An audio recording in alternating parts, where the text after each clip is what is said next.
আসসালামু আলাইকুম, সকলকে প্রীতি এবং শুভেচ্ছা। বেশ কিছুদিন যাবত আমাদের বাংলাদেশে একটা গুঞ্জন শোনা যাচ্ছে, আওয়ামী লীগের সভানেত্রী বাংলাদেশের সাবেক প্রধানমন্ত্রী শেখ হাসিনা দ্রুত সময়ের মধ্যে তিনি বাংলাদেশে প্রত্যাবর্তন করবেন। কিন্তু আজ অবধি পর্যন্ত বাস্তবিক অর্থে শেখ হাসিনা ফিরবেন কি ফিরবেন না তার কোনো চূড়ান্ত সিদ্ধান্ত আমরা জানতে পারছি না। কিন্তু এই মুহূর্তে জোরালো ভাবে বলা হচ্ছে আওয়ামী লীগের সভানেত্রী বাংলাদেশের সাবেক প্রধানমন্ত্রী শেখ হাসিনা আগামী নভেম্বরে বাংলাদেশে প্রত্যাবর্তন করবেন। প্রত্যাবর্তন করে তার বিরুদ্ধে যে সকল হত্যা মামলা আছে সেইগুলোর আইনি লড়াই করবেন। আইনি লড়াই করার জন্য তিনি বাংলাদেশে প্রত্যাবর্তন করতে যাচ্ছেন আগামী নভেম্বর মাসে, এবং এটিও বলা হচ্ছে এটি হলো চূড়ান্ত সিদ্ধান্ত, আগামী নভেম্বরের মধ্যে শেখ হাসিনা বাংলাদেশে ফিরে আসবেন। এদিকে অন্তর্বর্তী সরকারের পক্ষ থেকে কয়েকবার জানানো হয়েছে, এই অন্তর্বর্তী সরকারের পক্ষ থেকে উদ্যোগ নেওয়া হয়েছে, ভারতের কাছে আবেদন করা হয়েছে শেখ হাসিনাকে ফেরত দেওয়ার জন্য, কিন্তু ভারত এই বিষয়ে কোনো প্রকার মন্তব্যই করছে না। শেখ হাসিনাকে ফেরত দিবে কি দেবে না তা নিয়ে একটা শব্দ উচ্চারণ করছে না। যেখানে এই অন্তর্বর্তী সরকারের পক্ষ থেকে উদ্যোগ নেওয়া হচ্ছে, ভারত সরকারের কাছে আবেদন করা হচ্ছে শেখ হাসিনাকে ফেরত দেওয়ার জন্য, সেখানে শেখ হাসিনা নিজ উদ্যোগে বাংলাদেশে ফিরে আসার চেষ্টা করছেন এবং এই মুহূর্তে বলা হচ্ছে তিনি আগামী নভেম্বরের মধ্যেই বাংলাদেশে ফিরে আসবেন।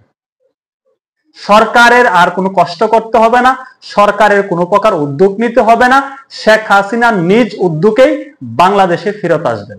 শেখ হাসিনা বাংলাদেশে ফিরে আসবেন এই আলোচনাটা এই মুহূর্তে জোরালো রূপ ধারণ করেছে।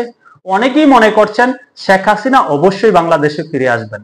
বাংলাদেশের একজন বিখ্যাত ব্যক্তি জাফর ইকবাল সাহেব তার ফেসবুক পোস্টে তিনি জানিয়েছেন শেখ হাসিনা আগামী নভেম্বরের মধ্যে বাংলাদেশে প্রত্যাবর্তন করবেন এবং তিনি আইনি লড়াই করবেন।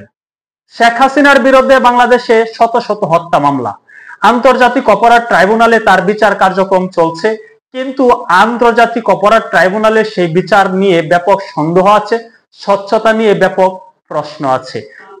বাংলাদেশের একজন সিনিয়র আইনজীবী এবং বীর মুক্তিযোদ্ধা জেড.আই. খান পান্না তিনি আন্তর্জাতিক অপরাধ ট্রাইব্যুনালে আবেদন করেছিলেন শেখ হাসিনার পক্ষে আইনি লড়াই করার জন্য, কিন্তু আন্তর্জাতিক অপরাধ ট্রাইব্যুনাল তার সেই আবেদন খারিজ করে দিয়েছে। তাতে আরো বেশি সন্দেহ জাগ্রত হচ্ছে। অনেকেই বলছেন একপাক্ষিক একটা বিচার কার্যক্রম চলছে আন্তর্জাতিক অপরাধ ট্রাইব্যুনালে। আন্তর্জাতিক অপরাধ ট্রাইব্যুনাল তড়িঘড়ি শুরু করেছে শেখ হাসিনার বিরুদ্ধে একটি রায় কার্যকর করার জন্য, বাস্তবায়ন করার জন্য।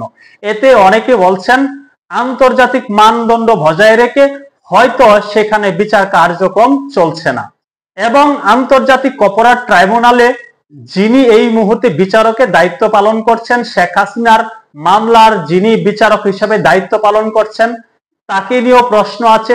অনেকে মনে করে থাকেন তিনি হলেন জামাত শিবিরের মতাদর্শের ব্যক্তি।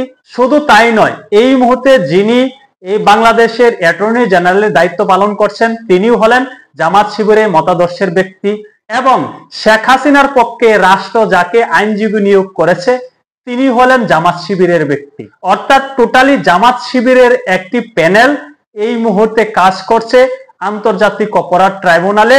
সেই ট্রাইব্যুনালে স্বচ্ছতা সহিত বিচার কার্যক্রম হওয়া অস্বাভাবিক বলে মনে করছেন অনেকে। তাই শেখ হাসিনা আইনের প্রতি শ্রদ্ধাশীল হয়ে তিনি উদ্যোগ নিয়েছেন তিনি বাংলাদেশে ফিরে আসবেন, ফিরে এসে তার বিরুদ্ধে যে সকল মিথ্যা মামলা আছে তার আইনি লড়াই করবেন। দেখা যাক শেখ হাসিনা আদৌ ফিরে আসেন কিনা, নাকি এখন যে কথাগুলো বলা হচ্ছে, যেভাবে ছড়িয়ে দেওয়া হচ্ছে সোশ্যাল মিডিয়াতে শেখ হাসিনা আগামী নভেম্বরের মধ্যে ফিরত আসবেন, সেটি গুজব কিনা। সকলে ভালো থাকবেন, আল্লাহ হাফেজ।